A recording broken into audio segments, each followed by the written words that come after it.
Selamat pagi, selamat siang, selamat sore, selamat malam, teman-teman. Karena kita beberapa kali ada libur, tanggal merah, kita tidak bisa masuk kelas. Dan di chapter 9 kita belum masuk, sementara di minggu depan sudah dimasuk di chapter yang ke-11. Dari itu saya buat video di sini untuk chapter 9 dan mungkin juga nanti chapter 10, agar materi ini bisa disimak pengganti kelas. Nanti disimak, kemudian akan kita lihat juga nanti siapa yang sudah menyimak sebagai absennya. Nanti di grup WA bisa dikirim nama setelah menyimak video ini. Baik, kita masuk ke materi kita di chapter yang atau di pertemuan yang ke-9. Ya, pertemuan yang ke-9. Saya akan buka materi kita, chapter yang ke-9.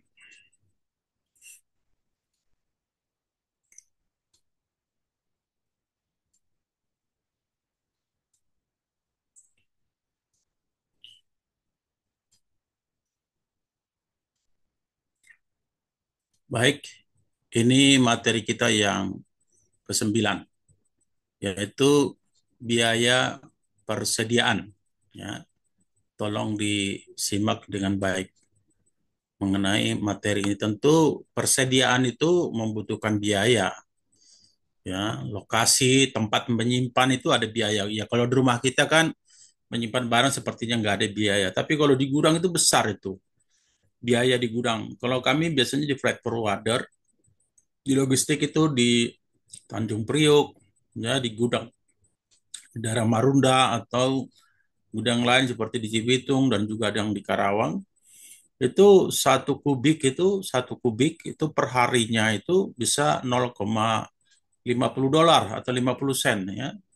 Jadi satu hari 50 sen dikali, ya, berapa kubik banyaknya. Kalau ada 100 kubik kan berarti 100 dikali 0,50 tepat 0,60 dikali, ya, berapa hari. Kalau sebulan dikali 30 dan itu sangat tinggi, ya, biayanya. Nah, ini yang kita bahas sekarang. Jadi biaya persediaan jangan sampai terlalu banyak barang di gudang numpuk, ya. Perusahaan akan mempertimbangkan itu. Tapi bagi pemilik gudang ya senang-senang saja gitu, ya. Barang di gudang lama tentu tiap hari meningkat sewanya. Tapi kadang-kadang terlalu lama malah nggak pernah diambil barangnya. Kami pernah ada pengalaman gitu, asbes diimpor gitu, asbes. Dan itu banyak banget asbesnya. Saya lupa berapa ratus ton itu, berapa ratus kubik. Contohnya perusahaannya udah bangkrut, yang impor itu udah bangkrut, tinggal diambil-ambil dari gudang, ya, sampai lama. Jadi itu juga menjadi kerugian bagi pemilik gudang karena terlalu lama. Oke, kita masuk ke sini, sistem persediaan kontinu, ya, sistem persediaan kontinu. Sistem ini, ya, sistem ini disebut sistem perpetual atau sistem kuantitas pesanan tetap, ya. Pemesan secara tetap kuantitas. Kalau bicara mengenai kuantitas berarti jumlahnya tetapnya dalam seminggu atau dalam sebulan itu, kalau dipesan 1.000 karton, ya bulan depannya 1.000 karton. Itu namanya sistem perpetual, ya. Kemudian pesanan dilakukan ketika persediaan berkurang sampai suatu tingkat yang telah ditentukan, ya. Lebih mudahnya kalau di rumah itu kan kita semua mungkin di rumah ada persediaan beras, ya. Kan kalau sudah sedikit, ya, pesan beras nggak sampai habis dulu, ya. Ya, walaupun kadang mungkin ada yang seperti itu. Tapi umumnya sebelum habis ada minimal, ya, minimum berapa gitu, udah langsung dipesan lagi. Dalam perusahaan juga seperti itu, ya. Jadi dipesan barang, jangan udah habis. Nanti kalau sudah habis apa? Kira-kira apa dampak bagi perusahaan kalau udah habis baru dipesan? Ya, nanti menunggu barang yang baru, menunggu yang dipesan, ya nggak ada kerjaan dong bagian produksi kan, seperti itu. Jadi sebelum habis sudah dipesan. Apalagi kalau mesannya totonya butuh berhari-hari, berminggu-minggu atau bulanan ya. Kalau umpamanya pesannya dari Nuevo Laredo dari Meksiko ke Indonesia kan butuh 30 sekian hari kalau lewat laut. Lewat udara memang paling 5 hari, tapi kan mahal pengiriman lewat udara. Tapi kalau dari Nuevo Laredo ke sini bisa 33 hari, ya jangan habis dulu. Kalau udah habis, nunggu dong 33 hari. Ya, nunggu barang itu sampai ke Indonesia. Belum nanti proses custom clearance. Belum kalau ada persoalan-persoalan di dalam kepabeanan ya. Jadi harus dikirim. Jadi dipesan itu segera, mungkin sebelum masih ada sepertiga udah dipesan lagi. Sehingga nanti ketika sebelum habis benar-benar habis sudah datang yang baru. Sehingga berjalan dengan. Nah, itu tidak ada yang fix berapa ya, tergantung kondisi, tergantung keadaan. Kalau pesannya dekat, umpamanya pabriknya di Depok, pesan bahannya itu mungkin hanya dari Jakarta Barat, ya nggak terlalu jauh. Nah, itu bisa mungkin ya, just in time. Jadi udah habis langsung pesan sekarang gitu. Karena banyak yang harus diantisipasi dalam memesan ini. Bisa juga dipesan lama atau nggak datang-datang ya. Atau dipesan tentunya habis atau harganya sudah naik seperti itu. Ya. Sini katakan tadi, pesanan dilakukan ketika persediaan berkurang sampai suatu tingkat yang telah ditentukan atau pesanan ulang, sistem pesanan ulang. Contoh yang sering dilakukan adalah sistem check out terkomputerisasi dengan laser scanner di supermarket. Ya, check out ya, dicek kira-kira yang tersisa itu berapa lagi gitu barangnya ya. Jadi perlu dicek. Tujuannya yaitu untuk uh, berapa sih sisa barang yang ada di gudang ya, agar kita memesan. Jangan juga terlalu cepat mesan, masih banyak stok dipesan lagi ya. Apa dampaknya nanti tadi ada biaya gudang, biaya space, biaya 1 meter bayar berapa, 1 kubik bayar berapa, seperti itu ya. Jadi harus yang tepat. Kemudian dengan sistem ini ya, scanner akan membaca barcode produk kemasan produk ya, seperti yang di supermarket ya, atau di Indomart kan ada scanning kan, barang di scan ketika masuk, barang di scan ketika keluar ya. Masuk 300, keluar 200, berarti kan sisa 100. Secara otomatis itu kan lebih mudah check out-nya daripada dicek secara manual. Wah, manual itu kita nggak tahu, lupa ini tadi udah dihitung atau belum gitu ya. Ini apa belum dihitung. Saya pernah itu di seberang kantor wali kota Jakarta Utara di Tanjung Priok itu kan ada gudang situ, gudangnya punya tentara itu. Jadi barangnya masuk banyak banget, bertingkat-tingkat ke atas itu, banyak banget. Udah itu gudangnya itu karena udah hampir kena ke atap saking tingginya. Jadi ketika kita naik ke atas juga berbahaya juga kan, bisa jatuh. Kemudian gudangnya nggak terlalu bersih, jadi berdebu, jorok kita jadinya. Naik ke atas sudah itu panas, pengap gitu ya. Nah, kita hitung 1, 2, 3. Nanti udah selesai. Lah, ini tadi udah hitung belum? Kan bisa terlewat gitu ya. Karena masih manual waktu itu. Kadang-kadang kita hitung sampai 4 kali baru yang paling banyak sama. Ah, berarti ini yang benar seperti itu. Atau kita kasih tanda yang udah dihitung, kasih tempel warna merah, oh, merah, merah. Oh, itu udah ada tandanya, berarti sudah dihitung. Karena itu kan luas banget, luas, tinggi, besar gitu.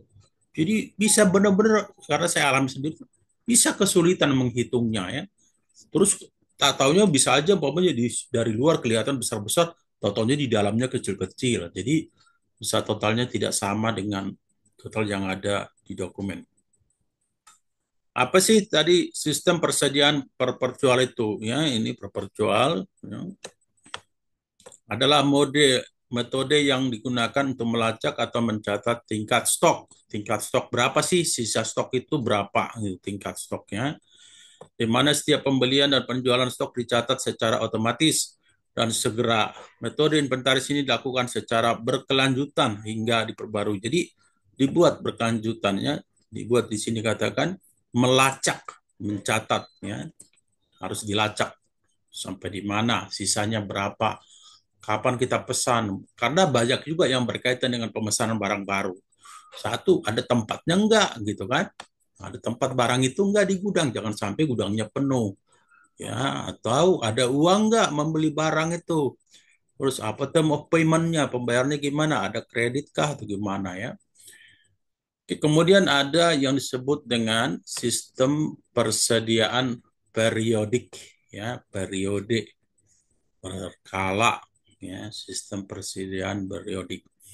Sistem persediaan ini dikenal juga dengan sistem waktu tetap, ya.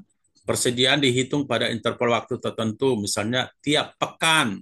Ya, kami dulu di Tanjung Priuk itu kita kan punya keuangan di kantor pusat. Kantor pusat kita waktu itu di perusahaan Prancis itu di Bandara Soekarno-Hatta di kompleks perkantoran Suwarna ya. Di situ keuangan kita. Ya, jadi di gudang hanya seperti kasir lah di gudang di Tanjung Priuk di pos 9 di gudang MKT ya. MKT itu Masaji Kargo Tama. Jadi setiap minggu itu dicek ada stock out gitu, dicek berapa sih uang yang masuk, berapa uang yang keluar ya, berapa yang uang yang dipegang oleh operasional di lapangan. Kan di lapangan kan kadang-kadang bayar biaya gudang, biaya buruh, biaya forklift, custom clearance dan lain. Kalau ada, jadi ada stock outnya dicek. Oh ini benar nggak gitu. Dan anak-anak yang membawa uang itu ya kita harus kembalikan. Jangan disuruh bawa pulang, apalagi kalau weekend. Bisa-bisa mereka belanjakan tuh hal yang tidak berhubungan dengan pekerjaan kantornya. Jadi stock out setiap akhir pekan ya, biasanya dulu itu hari Sabtu ya.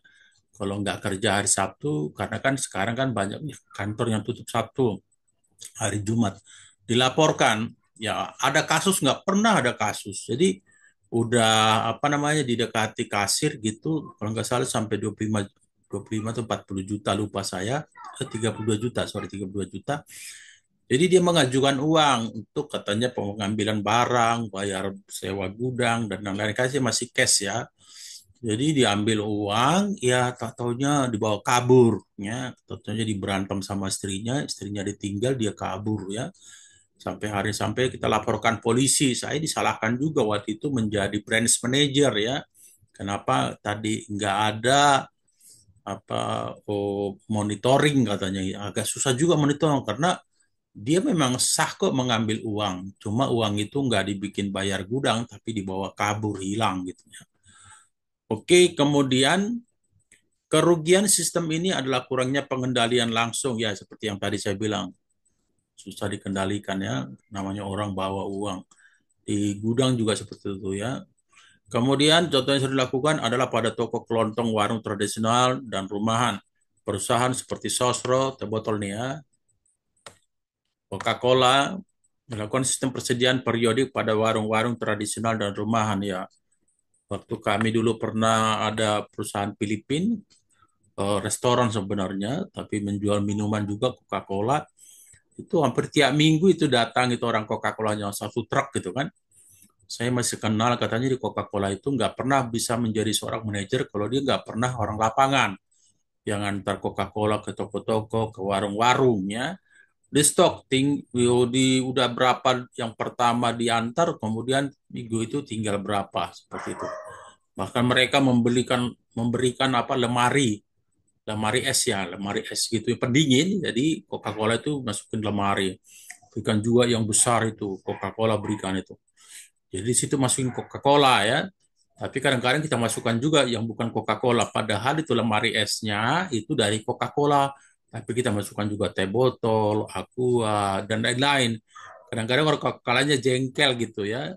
Kenapa? Oh, saya ngasih tapi produk lain juga dimasukkan gitu. Tapi ya mungkin udah normal kali seperti itu ya.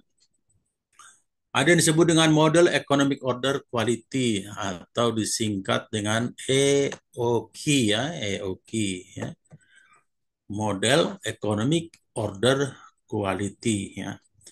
Model ini merupakan formula tunggal untuk menentukan kuantitas, untuk menentukan jumlah ya, pemesanan yang paling optimum ya, yang meminimumkan jumlah biaya ya, penyimpanan. Jadi bagaimana sih berapa yang harus kita order agar biayanya kecil. Nah, kami dulu pernah gini, ini ya banyak pengalaman. Kita pernah ekspor spare partnya Suzuki motor Suzuki kan, itu kan spare partnya itu diproduksi di Tambun, Bekasi, Bekasi Timur ke sana lagi, Juanda, belok kanan ke dalam itu ada pabriknya, pabrik spare part untuk motor. Kami ekspor itu ke negara-negara di mana itu ya? Ada namanya Antilles, negara-negaranya negara-negara kecil deh. Nggak kita terlalu hafal di sini. Nah, masalahnya pengirimannya itu nggak banyak ya.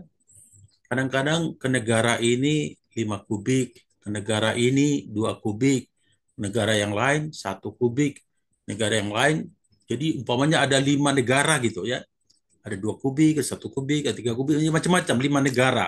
Nah, 5 negara itu kan sekali kita ambil barangnya, spare part dari Suzuki, itu kan cuma kecil lah total-totalnya paling 10 kubik ya dari 5 negara itu pengiriman ke 5 negara LCL.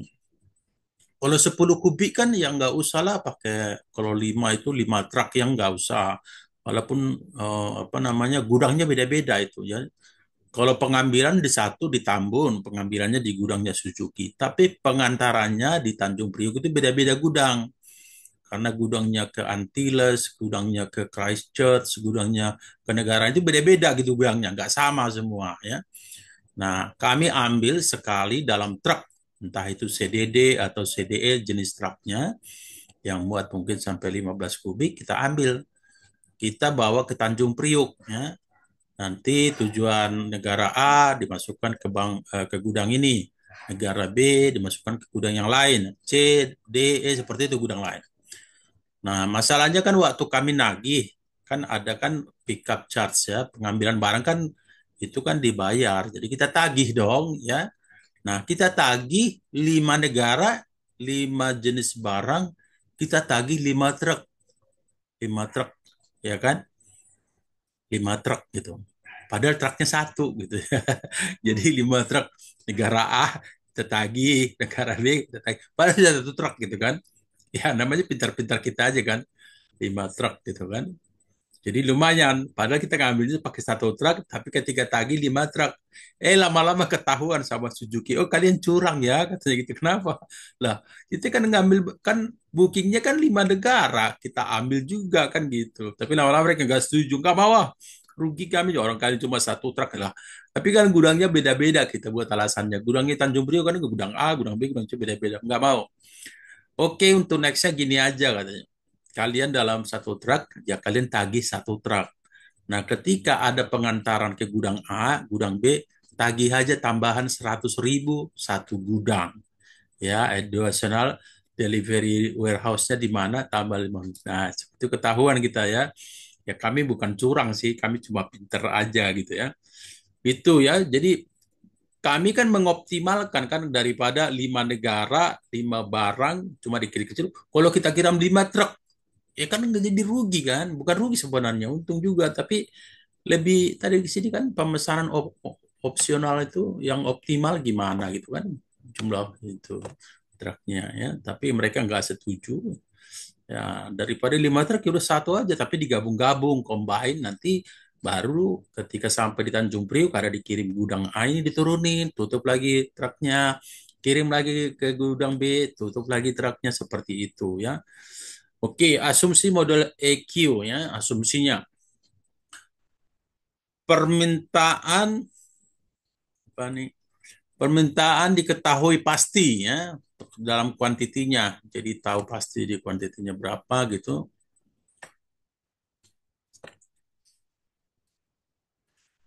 Permintaan diketahui pasti dan relatif konstan. Maksudnya ya tahu pokoknya 1.000 karton ya udah bulan depan 1.000 lagi jadi konstan gitu. Tetap tidak berubah-ubah dia konstan.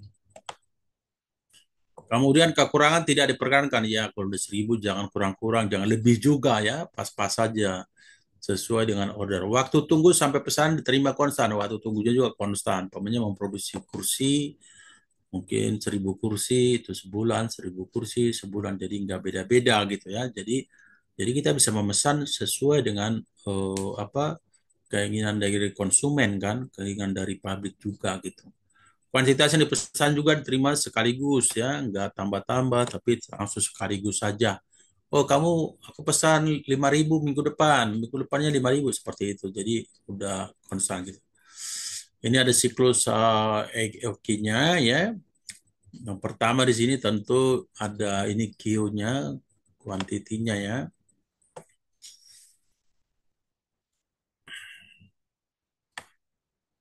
Pindahin dulu ini ya.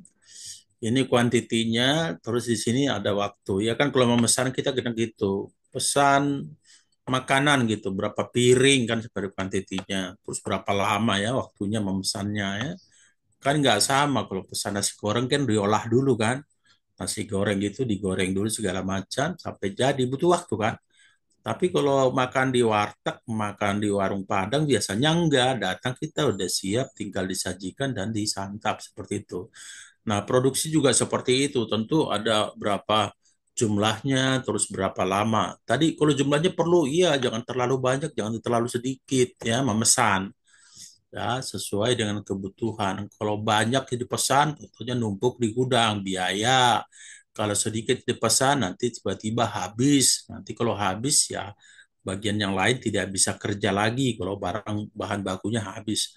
Dan juga di waktu seperti tadi saya bilang, kalau kita pesan dari Meksiko, dari Laredo, Texas, Nuevo Laredo, ya itu kan butuh 33 hari sampai 35 hari baru sampai di Jakarta.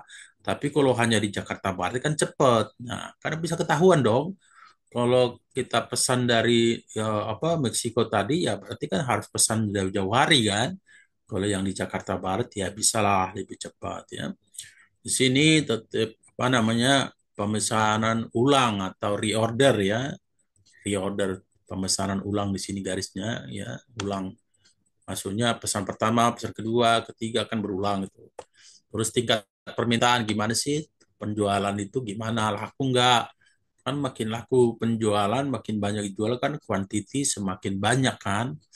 Jangan nanti penjualan udah banyak, barang stok kita nggak ada. Terus waktu tunggunya berapa? Tadi saya bilang, kalau di mana dari luar negeri, dari Meksiko bisa sampai sebulanan kan. Tapi kalau dekat enggak. Ya. Tentu ketika kita reorder tuh pesanan kan dibuat dulu barangnya, kecuali ada stoknya. Baru terima pesanan, buat pesanan, terima pesanan kan reorder ulang lagi ya. Terus waktu tunggunya seperti itu. Ya. Itu siklus EOQ. Ya. EOQ. Ini ada contohnya sebuah perusahaan distributor ya, air minum, ya, distributor air minum dalam kemasan melakukan estimasi permintaan tahunan yaitu 10 kardus satu tahun ya. Ini kuantitinya tadi Q ya. Terus tahunan itu berbicara mengenai time atau waktu ya. Dalam setahun ya, setahun. Waktunya setahun ya. Yang laku atau pesanan itu 10.000 ya. Biaya penyimpanan ya, biayanya kan ada 0,75 nih per kardus ya. Mahal kan? Oh, per kardus 0,75 kalau 10 kardus sudah berapa nih? 0,75 kali 10.000 itu biaya disimpan di gudang. Tentu itu udah dihitung nanti biaya forklift, biaya ini dan lain. Kemudian biaya pemesanan ya, biaya pemesanan 150 termasuk ocean freight-nya ya, termasuk harganya, biaya pemesanan ya. Dan perusahaan juga ingin mengetahui berapa sih hal berikut yang asumsi 300 hari kerja setahun ya. 300 hari kerja. Satu tahun kan 365 hari. Satu tahun itu 365 hari. Kecuali tahun kabisat, tahun yang 366 hari. Karena itu di bulan Februari dia ada sampai tanggal 29. Itu disebut dengan tahun kabisat. Ya, 365 hari itu tahun yang biasa. 366 hari itu tahun kabisat dalam setahun. Nah, ditanya di sini, oke, coba hitung. Ya, dibilang kuantitas pesanan optimal. Optimal tahu ya, biar dia hemat. Ya, hemat, optimum. Terus berapa sih biaya persediaan total? tadi kalau pesan 10.000 ini berapa ya, dengan biaya ini, biaya gudang, kemudian biaya pemesanan dalam 300 hari kerja. Pertanyaannya tadi kan biaya persediaan total ya, totalnya. Jumlah pesanan per tahun, berapa jumlahnya per tahun? Tadi di sini kan 10.000 ya. Waktu siklus pemesanan ya setiap berapa kali ya, baik setahun maupun 6 bulan. Kita ulang baca ya. Sebuah perusahaan distributor air minum dalam kemasan melakukan estimasi permintaan tahunan 10.000 kardus air minum dalam setahun. Biaya penyimpanan tahunan di gudang adalah 0,75 ya, per kardus. Ya, tadi totalnya 10.000. Biaya pemesanan 350 US dollar ya. Kemudian setahun dianggap 300 hari kerja ya, karena banyak libur seperti sekarang. Ada tanggal merah, ada tanggal kejepit, dan lain-lain. Ini contoh penyelesaiannya, ringkasan parameter model, sisi atau ini kan cuma modelnya ini ya, singkat. Ini juga sisi itu apa? Biaya penyimpanan. Tadi berapa? 0,75 per kardus ya, dalam kardus ya. 0,75 diambil dari sini tadi kan 0,75 ini. Jadi semua yang tadi resume itu diambil dari sini ya. Kemudian biaya order pemesanan 150 US dollar. Kemudian permintaan 10.000 demand ya. D itu demand ya, 10.000 kardus ya dalam setahun. Nah, bagaimana cara menghitung pesanan yang paling bagus, paling hemat, paling optimal ya. Nah, di sini ada rumusnya ya. QQPT 2CDCD dari bagi tadi akar ya, bagi CC. Nah, tentu ini dimasukkan, ini kan yang ditanyakan ini 2C mana nih? 2C terus 2 ini CO ya, 150. Kemudian D berapa? D demand-nya 10.000 ya. Ini rumusnya. Kemudian dimasukkan dalam angka, diambil dari biaya sini ya. Akar 2. Ini tadi kan 2-nya. CO berapa? Ini 150. Tadi 2. Ini dari rumus ini 2. Kemudian 150 ya. Tadi kan CO 150. Biaya order kan 150 CO. Cost. Order cost ya 150. Kemudian dikali berapa tadi ini? D ini kan permintaannya dalam setahun berapa? 10.000 kan? Ini 10.000 kardus kali 10.000 ya. Ini rumusnya tadi terus dibagi CC. CC yang mana ini? Biaya penyimpanan 0,75 per kardus ya, 0,75. Nah, setelah dihitung dapatnya 2.000 ya. Apa nih? Kuantitas barang optimal yaitu 2.000 pesanan ya. Tuh, biar dia optimal. Kalau 1.000 karena tadi kan apa demand-nya 10.000 ya. Tapi yang paling bagus itu di angka sekali pesan 2.000. Tadi perhitungannya udah ada di sini. Kemudian biaya persediaan optimal. Kalau itu tadi kuantitas ya, banyaknya. Biaya ini cost ya. Kalau ini quantity ya, ini cost-nya atau biayanya. Ini juga ada ya, TC N sama dengan C0. Kemudian D per naik terus per Q OPT ditambah CC Q OPT kurang atau bagi 2 ya. Nah, diambil lagi ya, TCM total kan ini total. CO mana CO-nya? Ini CO-nya berapa? 150. Ya, ini tinggal diganti dengan angka ya, 150 tadi CO. Nah, kemudian D demand permintaan ya, D 10.000 ini 10.000 ya. Kemudian tadi dibagi berapa ini? Q Q OPT ini Q OPT tadi hasilnya ini 2.000 kan. Q OPT atau kuantitas pesanan optimal ya. Ditambah tadi di sini ya, ditambah CC. Berarti CC ini kan sama dengan CC ini kan. Tambah ya. Yang dulu CC ditambah D 0,75. Oh ya, ini 0,75. Hanya ada yang salah di sini ya. CC CC 150. Ini salah ini. Oh iya, coba benar. CC 0,75 ini, sorry. 0,75. Terus di sini tadi CO ya 150. Oh ini CO ini ya, CO 150 ya. Jadi 150, 10.000 dari demand-nya, tadi ini hasilnya optimum quantity, terus ditambah 0,75, terus tadi ini Q ya, quantity setahun, sorry, quantity ini, total ini dibagi dua, dapatnya 1.500 US dollar. Jadi kalau tadi kuantitas pesanan, sebentar, kuantitas pesanan 10.000 ya, sini yang optimal yaitu 2.000, sementara biaya yaitu 1.500. Kalau ini kuantiti ya, kuantiti kardus berarti. Ini nilai 1.500.